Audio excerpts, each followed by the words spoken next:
The IRS decides to audit Grandpa, but the problem is they summons him to the IRS office. The auditor was not surprised when Grandpa showed up with his attorney. The auditor said, "Well, sir, you have an extravagant lifestyle and no full-time employment," which you explain by saying that you win money gambling.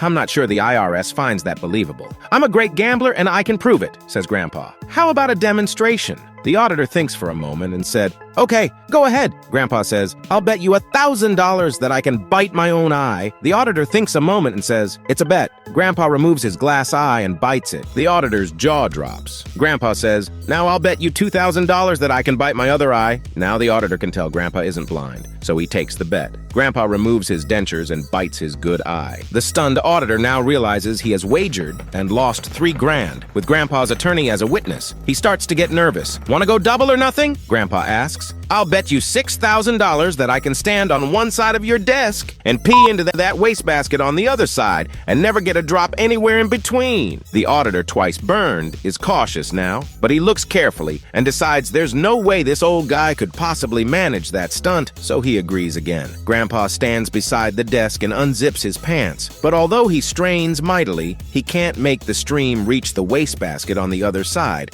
so he ends up urinating all over the auditor's desk. The auditor leaps with joy, realizing that he has just turned a major loss into a huge win. But Grandpa's own attorney moans and puts his head in his hands. "Are you okay?" the auditor asks. "Not really," says the attorney. "This morning, when Grandpa told me he'd been summoned for an audit, he bet me $25,000 that he could come in here and pee all over your desk and that you'd be happy about it."